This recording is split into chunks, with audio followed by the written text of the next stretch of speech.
Hi, this is John Smallwood, certified financial planner, senior wealth advisor at Smallwood Wealth Management, author of 5 Ways Your Wealth is Under Attack and the Plastic Surgeon's Guide to Early Retirement and a few other white papers along the way. I'm excited that you actually took the time to download our form, the Wealth Curve Pressure Indentifier. This is a tool that I've been working on for years. And I think what you're going to find is that the information that you're going to get out of your own personal financial plan is going to allow you to identify the most important parts in your plan, take action, and utilize the content on this on an ongoing basis. I've been doing this for over 25 years with clients. And what I find is that it's not about whether we had a good plan or a bad plan. It's really about the missing information. And a lot of times we don't really understand, we get together with somebody, we talk about our finances, we talk to somebody about an insurance product or an investment product, but the big picture, the driving force in your plan, all the details are not being looked at one time. So a few months ago I decided that it would make sense to organize this conversation that we do with all of our clients in a handy tool that would really allow you to get to the core essence of what's happening. And what we see is that probably one of the most important parts of a financial plan is the family dynamics. And the family dynamics of what's going on in our life is really going to dictate what's going to happen in the next time frame of your wealth plan. So for example, if I was filling this form out and I was looking at it, I'd be putting down my name, my current age, my spouse, my kids, maybe a family member, maybe parents, maybe an aunt or an uncle or a really good friend, but it has to do with what's really important now. What's going on in my life that's going to impact my wealth plan? What's going to impact some of my financial decisions? I may be caring for an elder parent. I may be sending a kid off to a college for the first time. I may be sending my kindergartner, my young child, off to kindergarten, and I'm going to be separated from that child for the first time in my life. There's an event that's happening. I might be suffering from an illness. What's going on in your mind and what's going on in your plan really needs to be discussed with your wealth advisor. If we're not aware of this, you're not going to be able, it's going to impact your plan. You're not going to be able to make the strategic decisions that you want to. What I have found is that when we have full information, we have the right information, the client can really take action and get the results that he or she want in their wealth plan. So this family thing, if you stop and you fill this out, we filled this form out, or we created this form so you can dynamically input the information into the form on the Adobe system, or you can print it out and take a pen and really go through this, okay? But really getting clear on the family and the family makeup and what's going to be coming down the road over the next few months is really important. And then sharing that with your wealth advisor is more important, because if we don't understand that and we're building a plan to do one thing and this is going to distract you or take money or take resources or in some cases provide resources to you, we need to be aware of that. So looking at this, the income of what's coming into the household over the last 12 months. And I'm a big fan of looking at this over the last 12 months. So what I really want to look at is, what was my gross earned income? What's my salary? This is before deductions. This is before 401k deductions and before income tax deductions. What am I making gross? Like every job, whether you're an independent business owner, you're an entrepreneur, you work for a corporation, you're a CEO, you're whatever role that you're in, there's some sort of revenue that you're deriving. And I want the gross number here before any deductions occur. You know, if you're a school teacher and you're in the New Jersey school system, you have a salary and then a percentage of that automatically gets taken out and gets put into your pension prior to you receiving any of those funds. I want to get that gross number, okay, because that's an important part of the process. I want to understand, what is your spouse earning, okay? Asset income. When we talk about asset income, it's, do I have rental properties? Is my stock portfolio producing income and dividends and interest in the bank? I might have a secondary business. I might own my own corporation, so I get a salary plus the corporation is providing me with a profit every single year. I might be getting, under other, I might be getting gift income from a family. I might be receiving royalty income. I might be receiving, think about all the forms of income that you're possibly receiving during the course of the year. And we really want to get this accurate gross income coming in. And the form, it's a dynamic form, so if you plug in the data, it should total all those numbers up, okay? And getting a lot of people that we talked to over the last 25 years of doing this, it's funny, but they really don't know what they make. I mean, if you don't know what you make and you don't know, then we can't tell whether the savings rate is the right savings rate or the taxes are the right rate or whatever that is. But really getting clear as to what I make, how I make it, when I make it. If I get a bonus every single year, I want to make sure, well, when do I receive that bonus? Is it a December bonus? Is it a February bonus? Is it a March bonus? Is it a quarterly bonus? It's going to affect my cash flow and how I receive the income. I want to get clear on that. Now, once you have the income tax exposure is really, really an important thing. And people, while we look at our tax return, we don't really get a good understanding of what are the true taxes that I'm paying. So if we're sitting down and we're looking at this, we could take out our W-2, our paycheck stub, we could take out our tax return from last year, but each of these are going to not tell the full story. They're a piece in a puzzle, okay? So what we really want to accomplish is we want to take on the W-2, on your paycheck stub, you want to take out how much money was withheld in income taxes, how much money was held for state and local taxes, how much money was withheld for FICA and Medicare and all those other deductions that occur in the form of taxes, okay? And then you look at your tax return, many people we find, okay, they either over withheld from their tax statement, and when you look at their tax return, you see, well, there was $20,000 of taxes that were due, but you withheld $25,000 and you're getting a refund of $5,000. We want to get to the right number. What was the tax? Was it 20? Was it 25? What's the right number? And then we want to look at is, from the asset income that I'm receiving, from my rental income, from my dividends, from my taxable distributions, from a retirement plan, from pension sources, how much tax is that generating on the plan? So I want to add all these taxes up and find out what the total tax is, and the calculator will actually produce a percentage of income, and it'll tell you what percentage tax rate you really are. And it's funny, in the tax side, there's marginal tax bracket and then there's effective tax bracket, okay? Marginal is where the last dollars are being taxed. And in the current tax scale, the top bracket is 39.6% bracket plus New Jersey or your state level tax. And then there's also Medicare tax on top of that, okay? So when you start looking at that bracket, those last dollars are being taxed close to 45–50% in some cases, okay, depending upon where you live and what your income bracket is. So that's your marginal bracket, where the last dollars are being taxed at. This is going to calculate, in essence, your effective bracket, which is if I earned $100,000, in simple math, there was $20,000 of total taxes, I'm in a 20% tax bracket, my effective bracket. My effective bracket is 20%.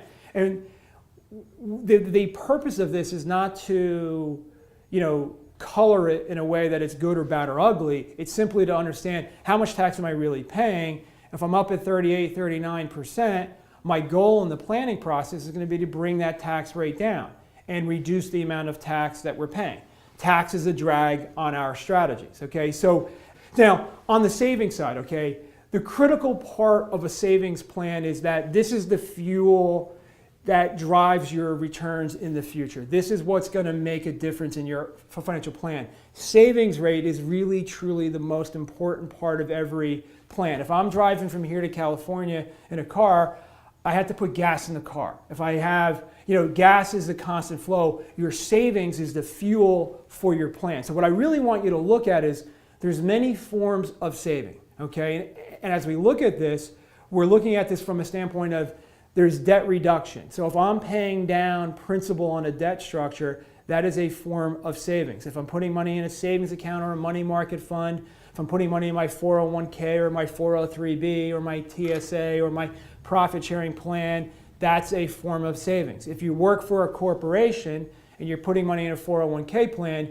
you might actually have a match. So we have another little column here where you can put money into the matching, that there's a match, which means it's not coming out of my cash flow, but my employer is putting it in for me, okay? How much money am I putting into investments?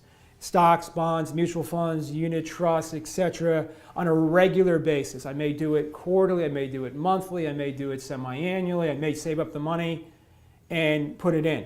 Then the other side is other assets, could be life insurance cash values, could be annuities, it could be partnerships that I'm putting money into. Where am I saving money and where am I putting it into? And I want to get the total of, over the last 12 months, how much money did I really save? And then what percentage of my income? If I'm not saving the right percentage of my income, I'm probably never going to meet the long-term goals that I've set up for my wealth plan or for my financial strategy. So savings rate becomes really important. What our goal here is to understand where it went. Then looking at the debt structure, okay, the idea here is that we get to the debt structure, well, how much money do I have out on credit cards that's a recurring balance? You may be in the point where you don't have any credit cards and you pay your balances off, and that's a wonderful thing. You may have credit card balances and you're making a monthly payment just to pay the interest on those. So what we're looking here is, what am I paying as far as principal down on accumulated debt and interest on a monthly basis? That's really, really important thing here. Then my mortgages. If I'm making, the principal and interest payments on the mortgages, but I was making an extra payment, that's really a savings. Back on the savings side, the principal and interest here, okay, is simply what I have to pay on a monthly basis. I may have some personal loans. I may have borrowed money on, family loans. I may have borrowed money from other sources, and that's a personal loan. I may have student loans, okay? What am I paying back? What's the interest rate? We want to know what that is. But the idea is that I might have life insurance loans. I might have a series of loans that I have outstanding. How much money am I paying on a monthly basis or annualizing it? What's the total amount of debt? And what percentage of my gross income is that debt? So you're getting a setup here, okay? And the setup is, I now go back to the lifestyle section. Lifestyle is one of the most important parts of a plan, and people do not spend enough time focusing on lifestyle, okay? Maybe they spend a little bit too much time on lifestyle is really what the other side of it is, okay? Is a lot of times people will come in, or your financial advisor will ask you, how much money do you need to run your household on a monthly basis? And that decision or that conversation is done in a matter of about 2 or 3 minutes, and they might say, I need $5,000 a month for my plan. Your advisor creates a plan based on $5,000 a month, and guess what happens? 2 months later, we find out that it was really $7,000 a month, and we now have a shortfall.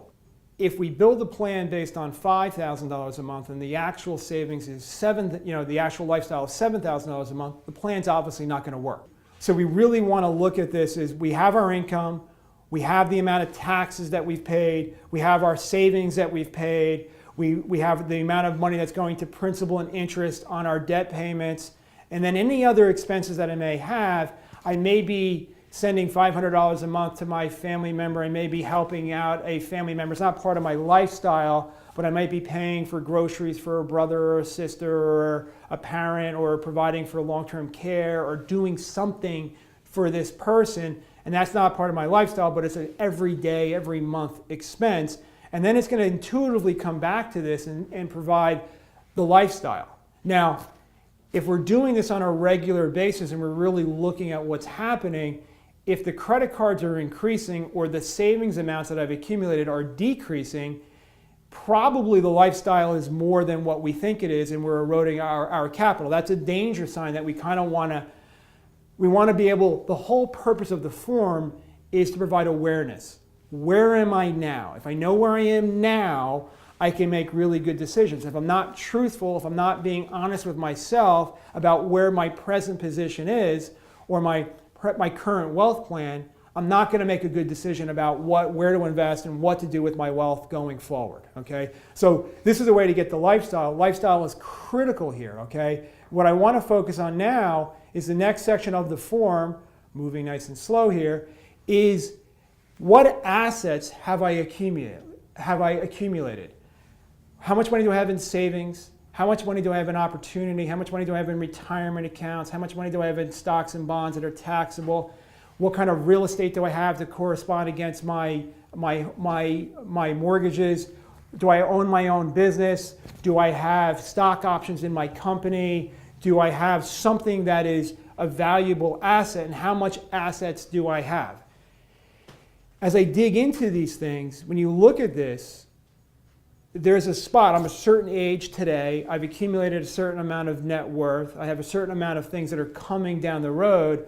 I'm trying to accumulate always for the client and my own, everybody in the world, we're trying to accumulate the maximum amount of money.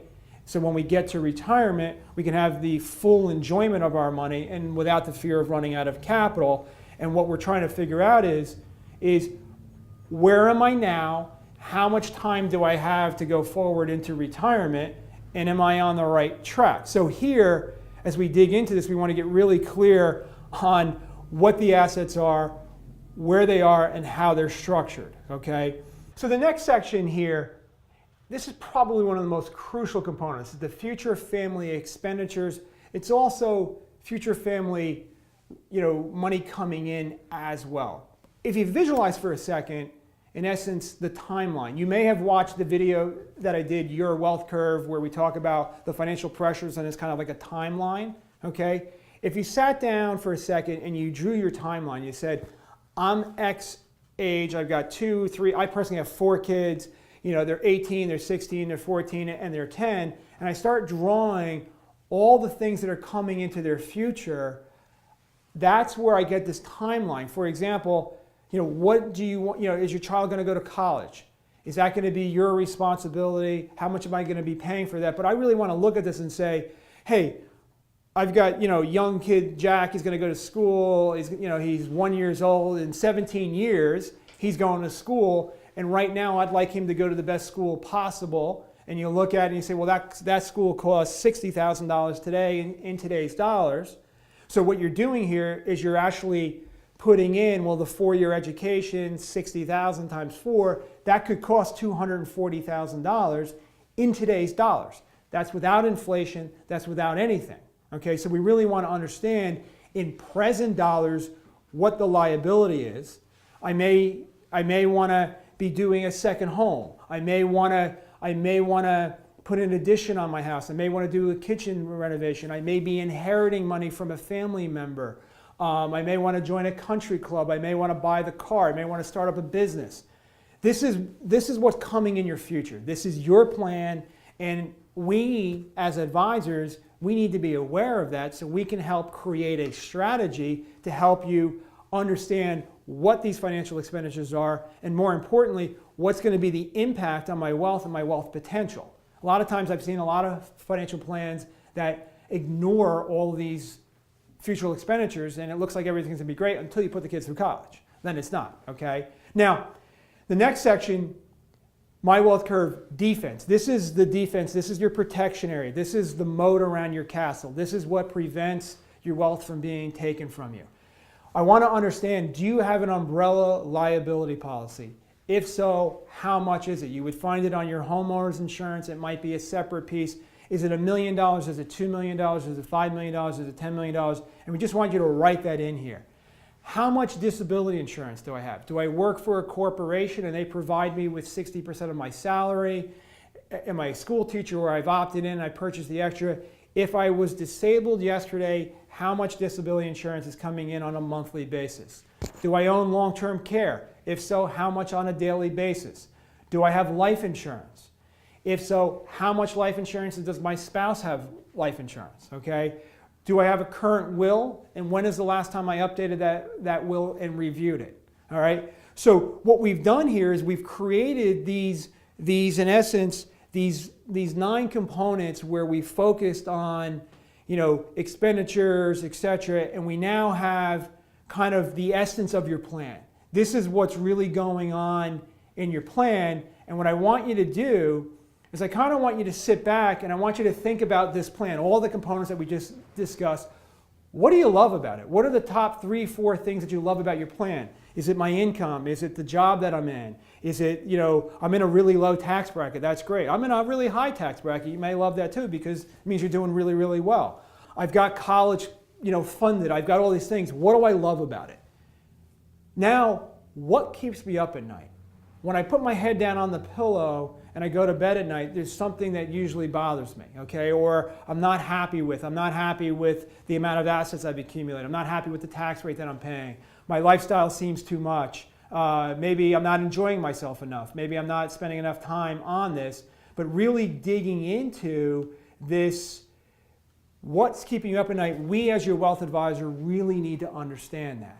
Now, when you look at the plan and you look back at this is your current blueprint, this is a current pressure identifier, it's where you are.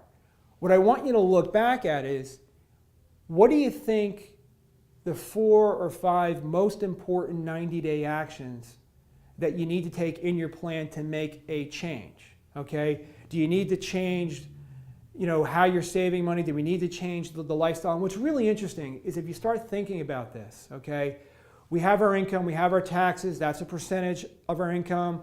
Our savings rate is a percentage of our income. Our debt payments are a percentage of our income. And then our lifestyle becomes a percentage of our income.